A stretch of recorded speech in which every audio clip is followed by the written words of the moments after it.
ओम शांति 20/8/2022 की प्रातः मुरली है। सुनते हैं ईश्वरीय महावाक्य को ईश्वर के शब्दों में।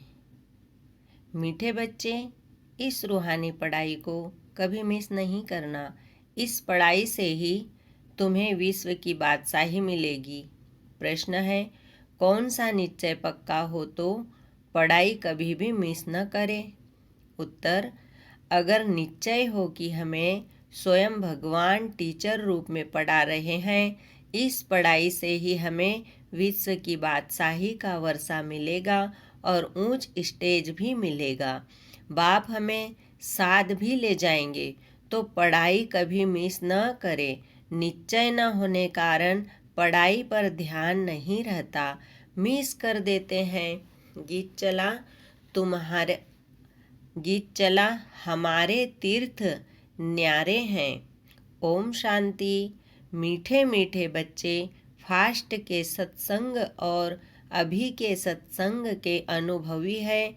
पास्ट यानी इस सत्संग में आने के पहले बुद्धि में क्या रहता है और अब बुद्धि में क्या रहता है, यह रात दिन का फर्क देखने में आता होगा। फिर बाबा कहते हैं, उस सत्संगों में तो सिर्फ सुनते ही रहते हैं, कोई आस दिल में नहीं रहती।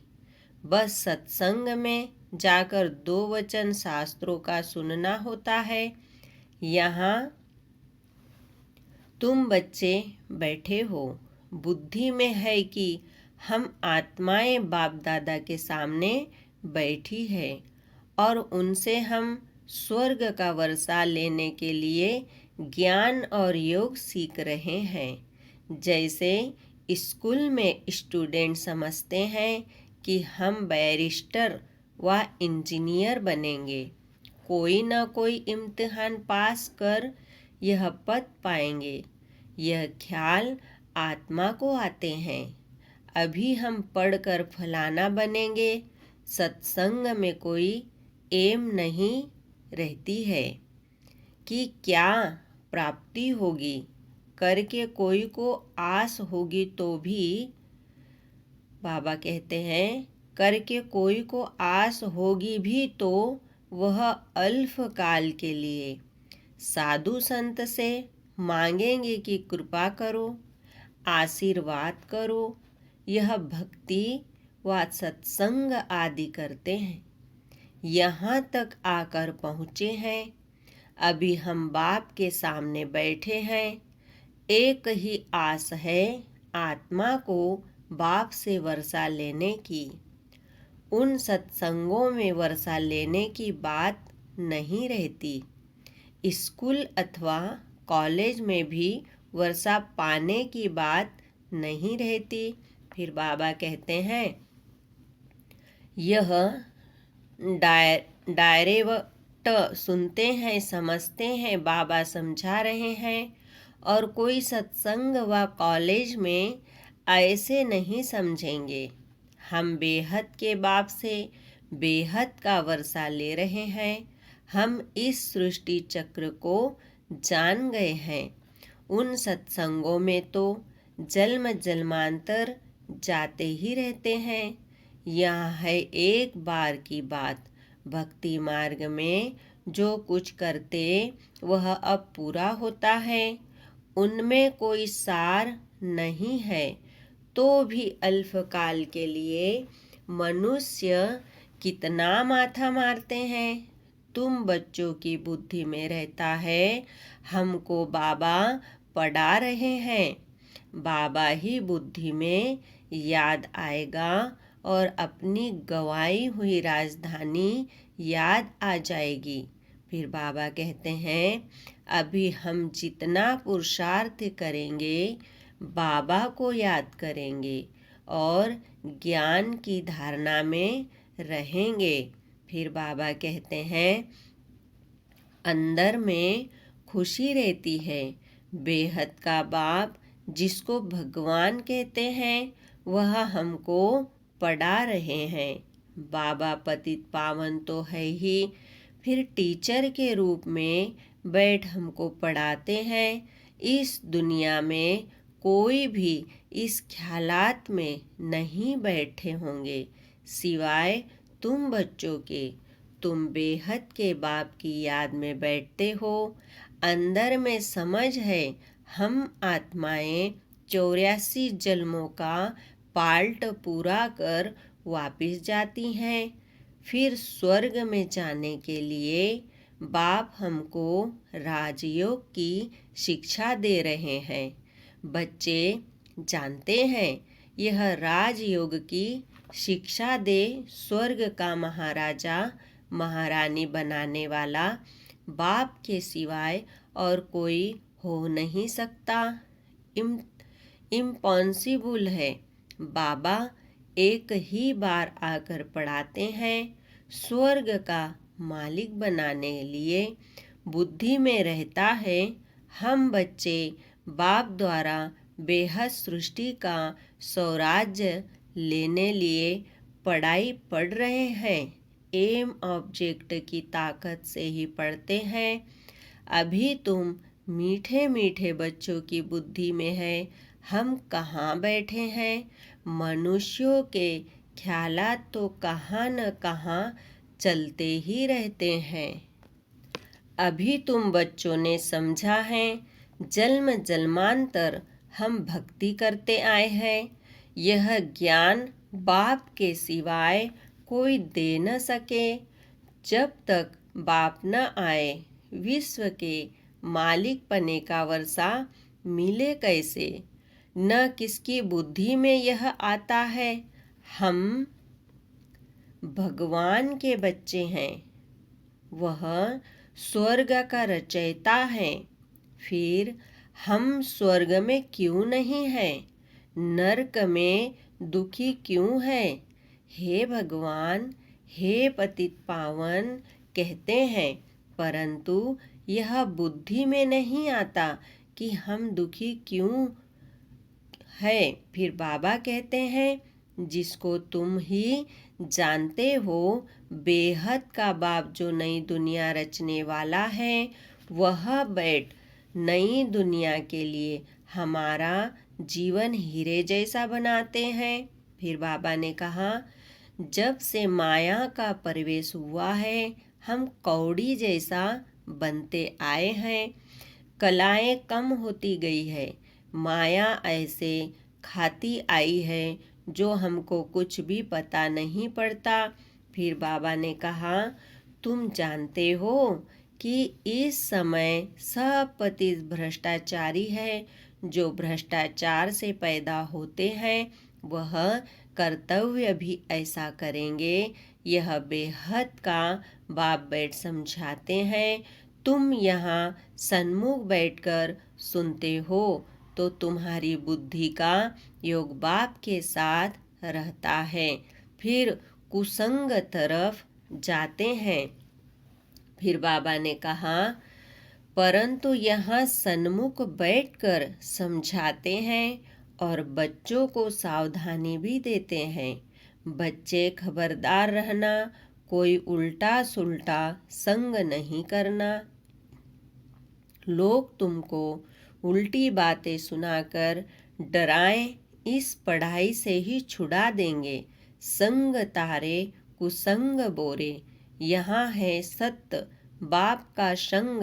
फिर बाबा ने कहा निर्वाण धाम है ही अमरपुरी। अभी तुम्हारी बुद्धि में रहता है हम आत्माएं शरीर छोड़कर जाएगी बाप के पास। अब तुमको स्मृति आई है कि हमने सतयुग त्रेता में 21 जन्म राज्य किया, फिर द्वापर कलयुग में आए। अब यह है हमारा अंतिम जन्म।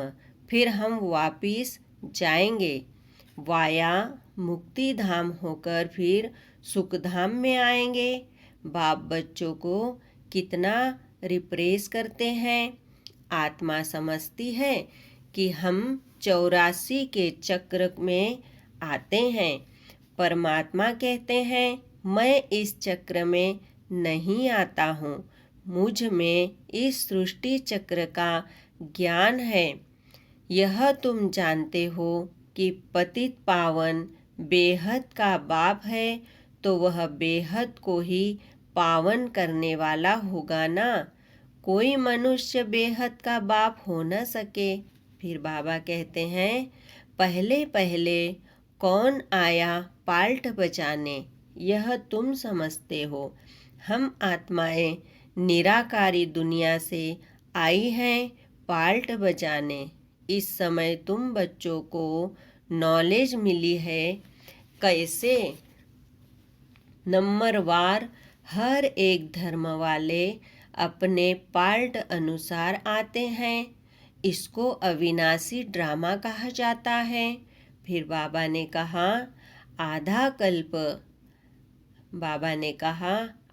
कल्प रात आधा कल्प दिन, व समझो सांझ और सवेरा, यह बेहद की बात है। बाबा आकर सभी शास्त्रों का सार समझाते हैं। यह दो दान पुण्य करते हैं, शास्त्र पढ़ते हैं, उससे तो अल्प काल का सुख मिलता है। बाप कहते हैं, मैं इनसे नहीं मिलता हूँ। जो मैं विश्व का मालिक उन्हों को बनाऊं, यह भी समझते हो कि सब विश्व के मालिक बन नहीं सकते। फिर बाबा ने कहा, मालिक वह बनते हैं जिन्हों को बाप पढ़ाते हैं, वही राजयोग सीख रहे हैं। सारी दुनिया तो राजयोग नहीं सीखती है। कोटों में कोई ही पढ़ते हैं। कई तो 5-6 वर्ष 10 वर्ष राज योग सीखते फिर भी पढ़ाई छोड़ देते हैं। बाप कहते हैं, माया बहुत प्रबल है, बिल्कुल ही बेसमझ बना देती है, फारक्ती दे देती है। बाबा ने कहा, बिल्कुल ही बेसमझ बना देती है, फारक्ती दे देते हैं। कहावत है ना, आश्चर्यवंत बाप का बनंती कथंती, फिर फारक्ती देवंती। बाप कहते हैं, उनका भी दोष नहीं है, यह माया तूफान में ले आती है। फिर बाबा ने कहा, अब अपने को आत्मा समझ बाप को याद करो। बड़ा मुश्किल है। सतयुग में तुम आत्मा अभिमानी बनते हो, परंतु परमात्मा को नहीं जानते हो। परमात्मा को सिर्फ एक ही बार जानना होता है। यहाँ तुम देह अभिमानी आधा कल्प बन जाते हो। यह भी नहीं समझते हो, आत्माओं को यह शरीर छोड़ दूसरा शरीर ले पाल्ट बजाना है। फिर रोने की दरकार नहीं। जब बाप द्वारा सुख धाम का वर्षा मिल रहा है तो क्यों न पूरा अटेंशन दे। अच्छा, मीठे मीठे सिखिलिदे बच्चों प्रति माता पिता बाप दादा का याद प्यार और गुड मॉर्निंग। रूहानी बाप की रूहानी बच्चों को नमस्ते। हम रूहानी बच्चों की रूहानी बाप दादा को याद प्यार गुड मॉर्निंग नमस्ते। ओम शांति। धारणा के लिए मुख्य सार है। फर्स्ट पॉइंट सुनते हैं। एक बाप के ही फरमान पर चलना है, बाप से ही सुनना है। मनुष्य की उल्टी बातें सुन उनके प्रभाव में नहीं आना है, उल्टा संग नहीं करना है। सेकंड पॉइंट, पढ़ाई और पढ़ाने वाले को सदा याद रखना है। सवेरे सवेरे क्लास में जरूर आना है। वरदान है, साधनों को सहारा बनाने के बजाय निमित्त मात्र कार्य में लगाने वाले सदा साक्षी दृष्टा भव।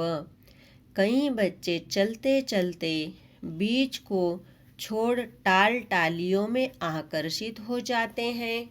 कोई आत्मा को आधार बना लेते और कोई साधनों को, क्योंकि बीज का रूप रंग शोभनिक नहीं होता और टाल टालियों का रूप रंग बड़ा शोभनीक होता है। माया बुद्धि को ऐसा परिवर्तन कर देती है जो झूठा सहारा ही सच्चा अनुभव होता है। इसीलिए अब साकार स्वरूप में बाप के साथ का और साक्षी दृष्टा स्थिति का अनुभव बढ़ाओ। साधनों को सहारा नहीं बनाओ, उन्हें निमित्त मात्र कार्य में लगाओ। स्लोगन है, रूहानी शान में रहो तो अभिमान की फीलिंग नहीं आएगी।